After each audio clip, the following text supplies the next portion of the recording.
Praise the Lord. What is Tisha B'Av? Tisha B'Av అంటే ఏంటి? తిషాబ్యావ్ అనేది ఒక హీబ్రూ వర్డ్. తిషా అంటే 9th, యావ్ అంటే నెల. సో తిషాబ్యావ్ అంటే 9th డే ఆఫ్ యావ్ మంత్. యావ్ మంత్లో వచ్చే 9వ రోజునే తిషాబ్యావ్ అంటారు.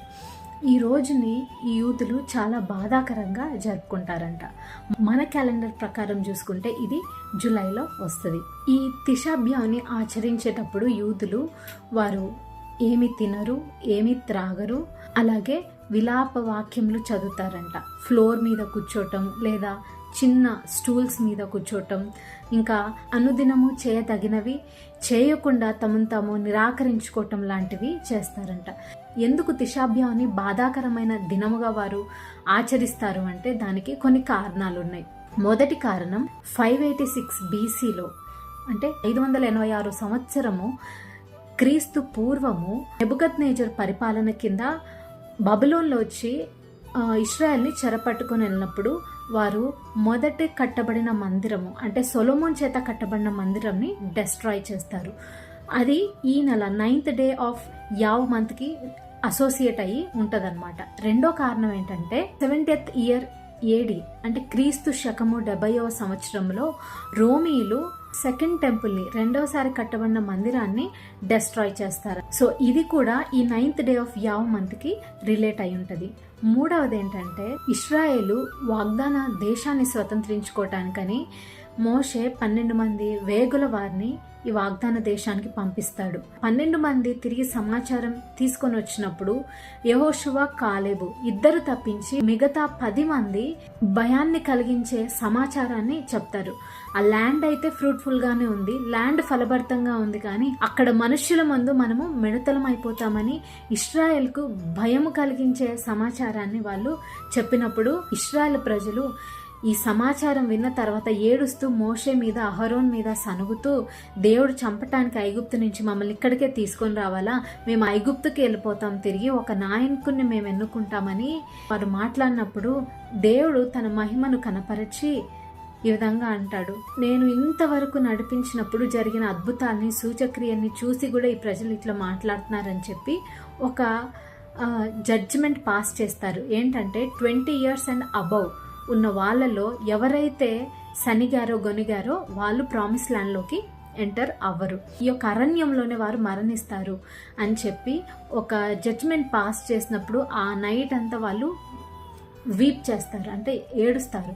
సో అది కూడా, ఆ యొక్క ఇన్సిడెంట్ కూడా ఈ 9th డే ఆఫ్ యావ్ మంత్కి రిలేట్ అయి ఉంటుంది. హెడ్రియాన్ అనే రోమన్ ఎంపరర్ పరిపాలనలో యూదులు ఉన్నప్పుడు యూదుల్ని బాధపరిచే కొన్ని థింగ్స్ ఆ ఎంపరర్ చేస్తాడు. అంటే కొన్ని రిలీజియస్ ప్రాక్టీసెస్ మీరు చేయకూడదు, ఇలాంటివి యూదులకి వ్యతిరేకంగా తను చేస్తున్నప్పుడు the last major rebellion by Jews ఈ యొక్క రోమన్ ఎంపరర్ మీద జరుగుతుంది.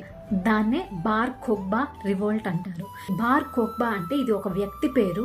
It means the son of star, నక్షత్రపు కుమారుడు అన్న పేరు వస్తుంది. సంఖ్యాకాండం 24:17లో యాకోబులో నుంచి నక్షత్రం ఉదయించును అన్న వాక్యం ఉంది కదా.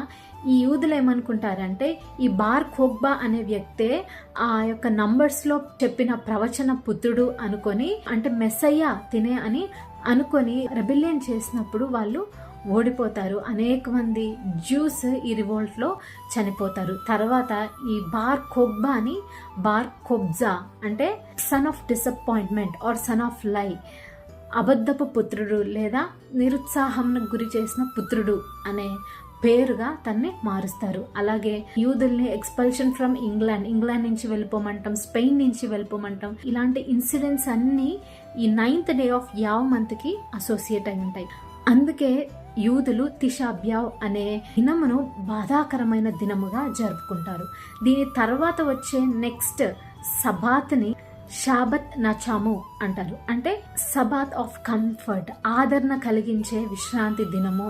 ఐజయాలో దేవుడు అంటాడు కదా, ఆదరించండి, కంఫర్ట్ మై పీపుల్ అన్న వాక్యానికి అనుగుణంగా వీళ్ళు షాబత్ నాచుమ్ అనేది జరుపుకుంటారు. యూదులు ఆచరించే తిషా అబ్యావ్ అనే బాధాకరమైన దినాన్ని బట్టి మనము ఏం తెలుసుకోవాలి అంటే మనం జరిగిన ఈ ఇన్సిడెంట్స్ గమనిస్తే నెబుకద్నెజర్ పరిపాలనలో బబులోన్లు వచ్చి ఎందుకు ఇజ్రాయెల్ని చెరపట్టుకొని పోవాల్సి వచ్చింది, ఎందుకు సొలొమోను నిర్మించిన మందిరాన్ని ఫస్ట్ టెంపుల్ని డిస్ట్రాయ్ చేయవలసి వచ్చింది, తర్వాత వేగుల వారు చూడటానికి వెళ్ళి వచ్చిన తర్వాత ఎందుకు దేవుడు వాళ్ళ మీద అటువంటి జడ్జిమెంట్ పాస్ చేయవలసి వచ్చిందంటే ప్రతి ఇన్సిడెంట్ వెనకాల ప్రతి బాధాకరమైన స్థితిని ఇశ్రాయేలీలు ఫేస్ చేసిన దాని యొక్క బ్యాక్గ్రౌండ్ చూసుకుంటే వారి యొక్క డిసొబీడియన్స్ కానీ, అన్బిలీఫ్ కానీ, అపనమ్మకత్వం కానీ, అవిధేయత కానీ, దేవునికి ఆయాసకరంగా చేసే ఎన్నో ఐడలట్రీ విగ్రహారాధన అవ్వచ్చు, తర్వాత అవినీతి అవ్వచ్చు, ఇలాంటివి అనేకమైనవి జరిగాయి. ఆయా ప్రవక్తల ద్వారా దేవుడు ఇజ్రాయెల్ ప్రజల్ని వార్న్ చేస్తూనే వచ్చాడు. ఆ వార్నింగ్ని బట్టైనా దేవుడు వాళ్ళు తన వైపు తిరుక్కుంటే మళ్ళీ కనికరం చూపుదామని. సో ఎవ్రీ ఇన్సిడెంట్ వెనకాల సమ్ సార్ట్ ఆఫ్ డిజొబీడియన్స్ లేదా అన్బిలీఫ్ ఇటువంటివి అనేవి వారి హృదయాల్లో ఉన్నాయి కాబట్టే వారు ఫేస్ చేయవలసి వచ్చారు. కానీ అంతటితో దేవుడు ఆగిపోలేదు. దేవుడు జడ్జిమెంట్తో స్టాప్ అవ్వలేదు, కానీ తర్వాత తన కనికరంను చూపిస్తాడు, తర్వాత తన ప్రజలను ఆదరించాడు. కాబట్టి మన లైఫ్లో కూడా దేవునికి వ్యతిరేకమైనది ఏది మనలో ఉన్నా it is not too late to turn to God. దేవుని వైపు తిరగటానికి ఇది ఆలస్యమేమీ కాదు. దుఃఖ దినము మన జీవితంలో రాకమునుపై మనం దేవుని వైపు తిరిగితే అది ఎంతో మేలు. నూతన నిబంధనలో ఉన్న మనకు దేవుడిచ్చిన అత్యధికమైన కృప ఏంటంటే మనం చేసిన ప్రతి పాపానికి పరిహారముగా యేసుక్రీస్తు ప్రభువు తన సిలువలో రక్తము కార్చాడు. సో తీర్పు మన మీదకి రాలేదు, కానీ సిలువలో క్రీస్తు మీదకి ఆల్రెడీ వచ్చేసింది. ఆ సిలువని ఆశ్రయించిన మనకి భద్రత, క్షేమం కలుగుతుంది. కాబట్టి it is not too late to turn to God any time అని దేవుడు ఈ మెసేజ్ ద్వారా కన్వే చేయాలనుకుంటున్నాడు. So may every Tisha B'Av in our lives may turn in to Shabbat నచాము.